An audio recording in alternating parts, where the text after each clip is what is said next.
தாலிப் ரலியல்லாஹு அன்ஹு அவர்கள் சொன்னார்கள், உலகம் பின்னோக்கி சென்று கொண்டே இருக்கிறது, மறுமை முன்னோக்கி வந்து கொண்டே இருக்கிறது, இரண்டுக்கும் பிள்ளைகள் உண்டு.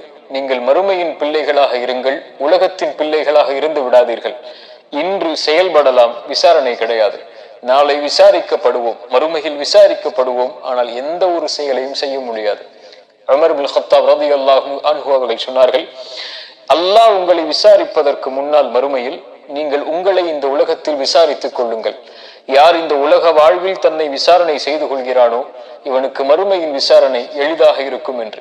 ஒரே ஒரு கேள்விதான், நாம் சுமந்து கொண்டிருக்கக்கூடிய இந்த செயல்பாட்டோடு மலக்குல் மௌத் எம்மை சந்தித்தால் படைத்த இறைவனை சந்திப்பதற்கு நானும் நீங்களும் தயாரா?